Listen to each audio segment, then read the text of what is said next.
Dalam ketenangan, perjalanan spiritual dimulai.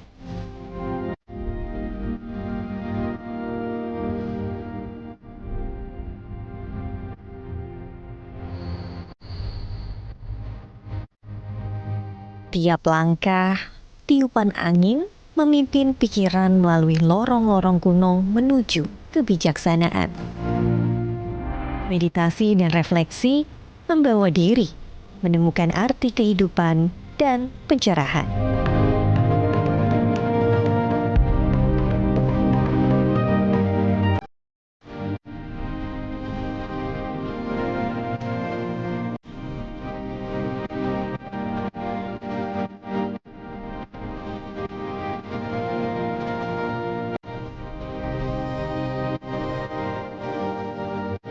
Mari ikut merasakan ketenangan dengan keindahan berbagai tempat suci umat Buddha.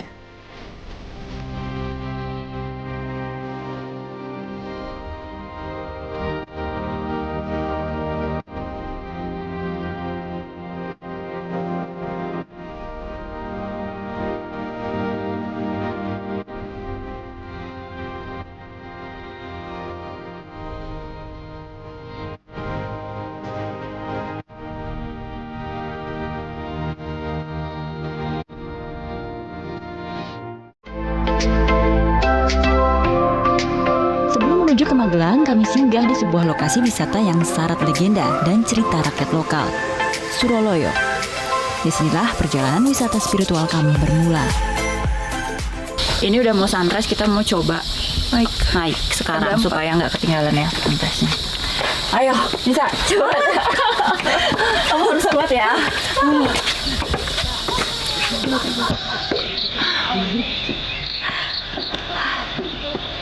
Tak sampai 30 menit mendaki, kami pun tiba di puncak. Mendaki saat fajar sengaja kami lakukan untuk menyaksikan pesona matahari terbit dari puncak tertinggi di perbukitan Menoreh ini.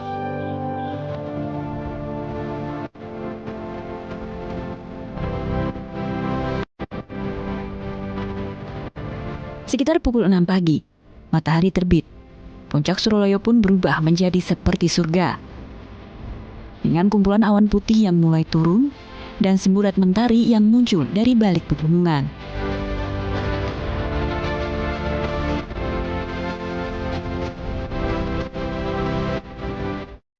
Dari puncak Suroloyo dapat terlihat hamparan pemandangan perbukitan yang sangat indah. Dari titik puncak, kita pun dapat melihat 4 gunung, Merapi, Merbabu, Sumbing, dan Sindoro. Selain menyimpan keindahan, puncak Suroloyo juga menyimpan mitos, legenda rakyat pada masa kerajaan Majapahit. Puncak Suroloyo diyakini pula sebagai titik tengah atau kiblat pancaring bumi. Pusat dari 4 titik di tanah Jawa. Sejarahnya gimana sih Pak? Bisa orang bisa meditasi atau seperti di atas itu? Tata cara orang kalau mau meditasi di atas itu ada ininya nggak Pak? Ada peraturannya di sini? Oh ada. Aturannya itu yang pertama itu sesuci. Kalau orang Jawa itu sesuci atau membersihkan, istilahnya wudhu lah kalau Islamnya kan seperti itu. Dan setelah naik ke puncak itu harus mengucapkan salam dulu. Ya, tata caranya seperti itu, salam. Nah, setelah mengucapkan salam, kita berdoa memohon kepada Allah. Nah, itulah tata cara yang ada di Suroloyo. Dan mungkin ada semacam dupa atau hiyo, itu adalah unsur dari alam. Ya. Dari jam berapa sampai jam berapa biasanya Pak orang tuh naik, nginep kan, terus mereka turunnya jam berapa biasanya? Nah, biasanya ini malam hari, dilakukan malam hari. Ini biasanya jam 11 sampai jam 3. Ya, jam 3 turun. Karena menurut sejarah itu wahyu itu setelah pagi hari itu pasti akan menetap. Oh iya. Ya.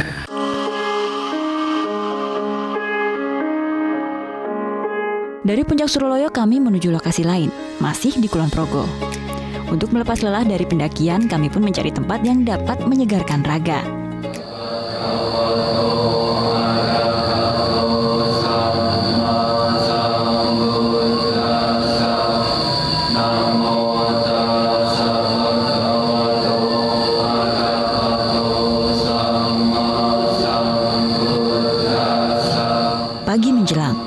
suara canting dilantunkan oleh para samanera, calon biksu. Mengucap doa berulang dan memusatkan pikiran.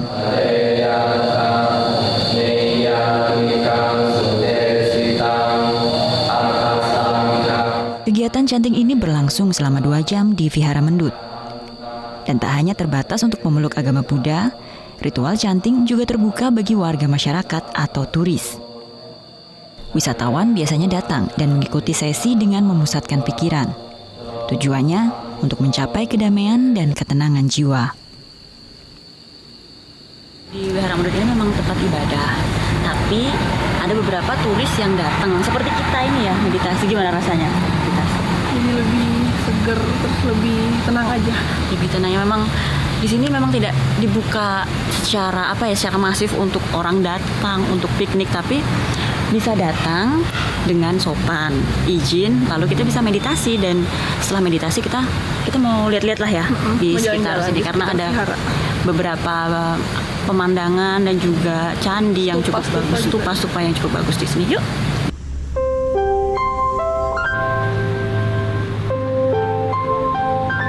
Selain sebagai tempat ibadah, Vihara Buddha Mendut juga menjadi tempat bagi para calon biksu dan biksuni untuk belajar agama Buddha. Arsitektur dan nuansa seni bernafaskan spiritual terasa kental di lingkungan vihara. Yang menarik, di luar pun pengunjung dapat melihat beberapa bentuk patung Buddha. Patung Buddha tidur yang berada di bagian depan, hingga patung Buddha kurus yang jarang ditemui di tempat lain.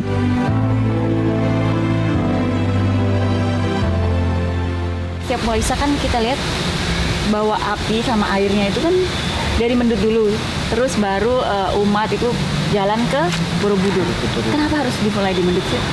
Karena memang asal mula dari kompleks percandian Borobudur, Pawon dan Mendut itu memang dari Mendut. Jadi tertua itu ya Candi Mendut, kemudian memang menjadi tradisi kita harus mulai dari yang awal dulu. Jadi yang paling tertua kita hormati. Makanya Candi Mendut itu menjadi pusat untuk keberangkatan tiap Waisak itu. Setelah canting gitu kan Mas, kemudian ada sesi meditasi. Apa sih sebenarnya manfaatnya meditasi buat, kalau kita kan orang awam nih, saya nggak tahu nih meditasi, dan biksu-biksu itu sudah lama melakukan prosesi itu, meditasi itu. Apa manfaatnya sebenarnya buat manusia Mas? Meditasi itu sebenarnya latihan kita untuk belajar mengontrol diri, karena ada kalanya kita dengan kesibukan, dengan kegiatan, pikiran kita itu tidak bisa dikontrol. Makanya kadang yang kita ucapkan dengan yang kita pikirkan itu berbeda, kemudian berbeda lagi dengan tindakan. Nah, dengan adanya meditasi itu melatih pikiran kita menjadi baik. Ada satu lagi hal berbeda di vihara ini, yaitu adanya pohon langka dengan bunga yang unik, yaitu bunga sal atau cannonball flower. Tidak semua tempat ibadah umat Buddha memiliki bunga ini.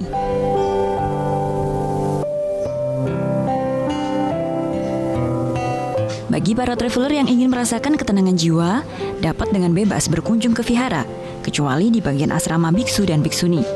Dan tentu ada satu syarat wajib bagi pengunjung, yaitu berpakaian dan berperilaku sopan selama berada di area tempat ibadah.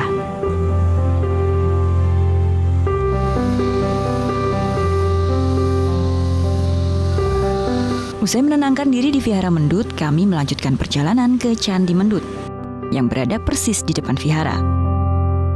Selain menyimpan beragam cerita dalam relief, di dalam candi terdapat 3 arca Buddha dengan sikap tangan yang berbeda.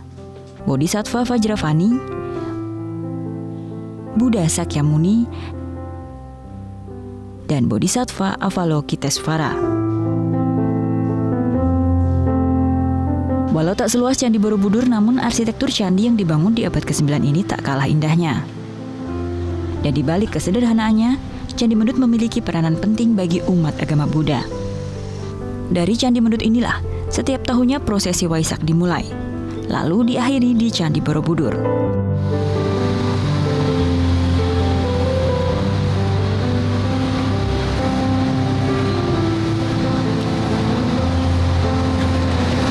Di Candi Mendut inilah biasanya api Dharma atau api abadi disemayamkan.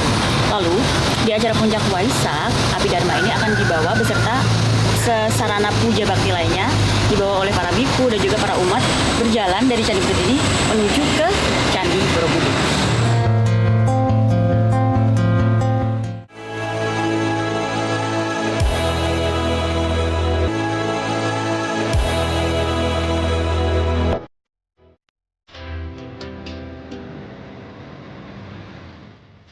Wihara Danagun menambah kekentalan suasana pecinan di kawasan Surya Kencana, Kota Bogor.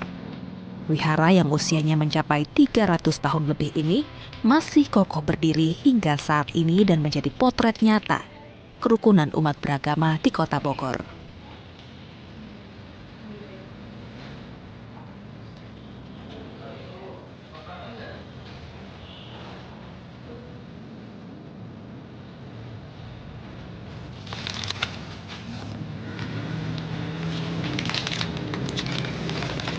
Nah, kita nanti yang pertama kita lakukan itu masang lilin.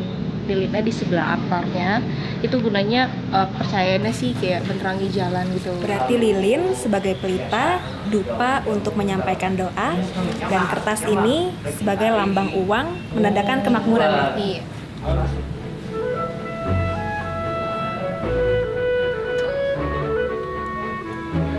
Setiap dupa yang dibakar, setiap lilin yang dinyalakan di wihara ini mengantarkan doa yang dipanjatkan. Tak hanya itu, inilah bentuk tradisi orang Tionghoa untuk menghormati para pendahulunya.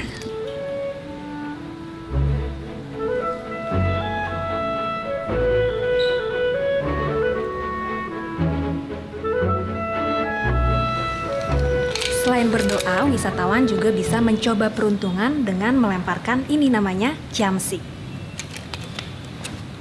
Caranya nanti ciamsi ini dikocok-kocok, kemudian nanti akan keluar salah satu dari kayu ini. Nanti di kayu ini akan ada angkanya.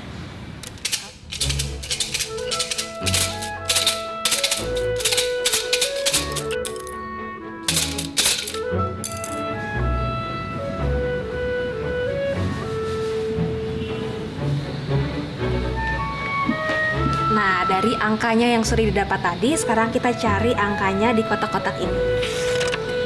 Peruntungan atau perdagangan, bisa dapat untung. Rumah tangga dapat kebahagiaan.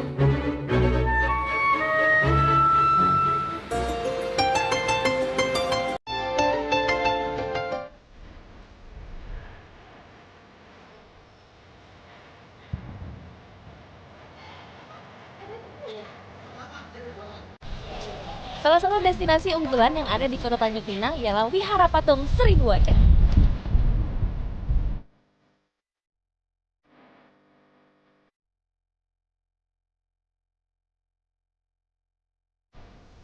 Memasuki wihara yang satu ini, wisatawan akan merasakan suasana seperti di Tiongkok kuno.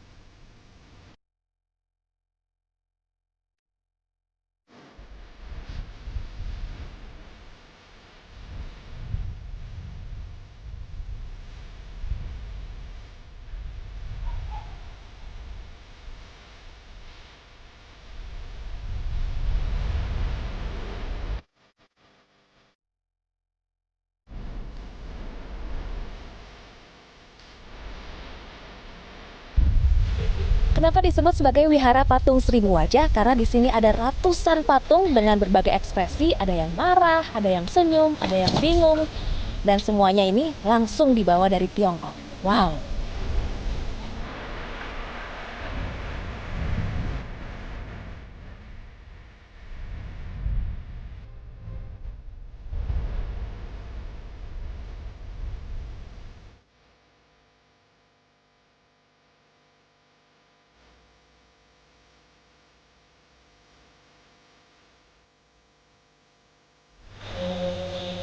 Selain tempat berwisata, di sini juga ada kelentengnya yang digunakan oleh umat Buddha dan juga orang Tionghoa untuk sembahyang.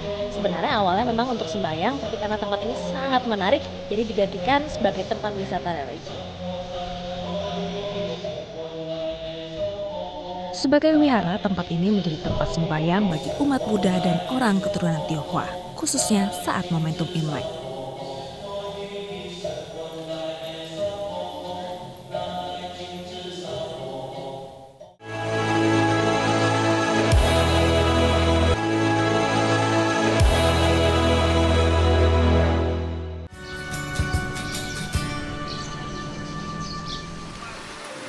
Selain sebagai kota bunga, Tomohon juga dikenal sebagai kota yang toleran. Walau dihuni mayoritas penganut Kristen Protestan dan juga Katolik, namun semua warga hidup rukun dan damai. Salah satu tempat ibadah umat Buddha di Tomohon di Komplek Wihara Budayana yang di dalamnya berdiri Pagoda Ekayana. Berada di kaki Gunung Lokon, rumah ibadah ini menyiratkan kecantikan yang sakral. Memasuki komplek area wihara, pengunjung disambut 18 patung lohan berwarna emas. Pagoda Ekayana berdiri menjulang 9 lantai berwarna merah dan kuning yang dapat terlihat dari beberapa sisi kota karena ketinggian dan juga kemegahannya. Di depan pagoda, kolam air mancur dan patung naga seolah menjadi penjaga tempat ibadah ini.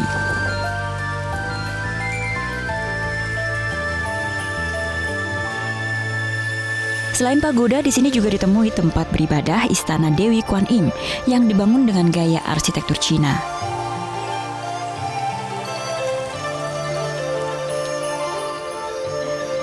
% umat di Tomohon ini adalah pemeluk agama Kristen Protestan atau umat Kristen Protestan, tapi sebagian warga di sini juga memeluk agama lain, salah satunya Buddha. Dan ingat ya, walaupun ini adalah salah satu tempat yang dikunjungi para traveler, ada aturan yang harus dituruti karena ini adalah tempat ibadah. Satu, tidak boleh terlalu kencang berteriak atau membuat suara yang bising. Dan yang kedua, tidak boleh berfoto di tempat-tempat yang disakralkan atau tempat ibadah. Salah satunya di dalam pagoda.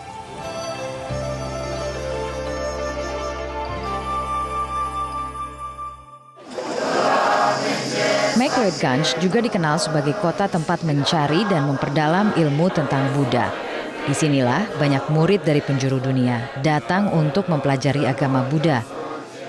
Mereka datang dengan harapan dapat bertemu langsung dengan Dalai Lama ke-14, pemimpin spiritual. Dengan 2 pelajar dari Indonesia yang tinggal di Mekloidganj ini, saya ingin bertanya-tanya kepada mereka, seperti apa sih pengalamannya mereka selama mereka ada di sini dan juga apa sih sebenarnya yang mereka pelajari.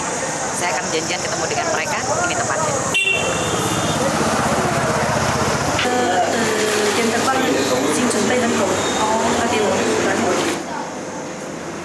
Halo.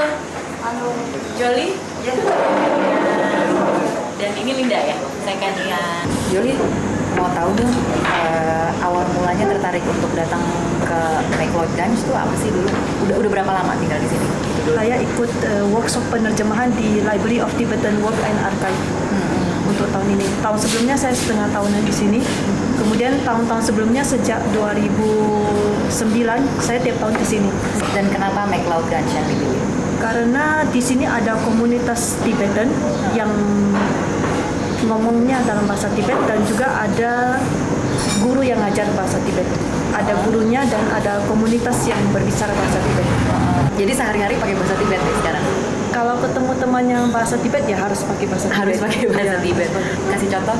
Tashi dele, kusu de boyin be, na de boyin, keram de boyin be, lain.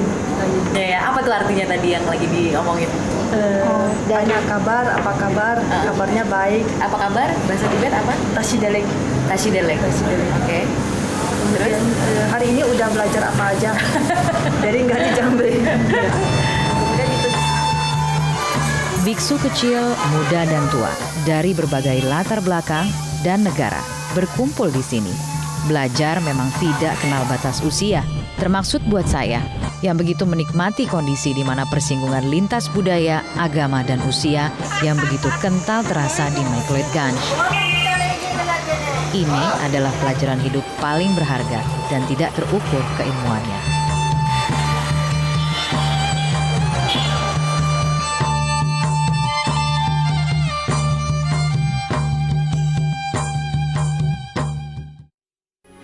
Metro TV. Jelajahi cara baru mendapatkan informasi. Download Metro TV Extend sekarang.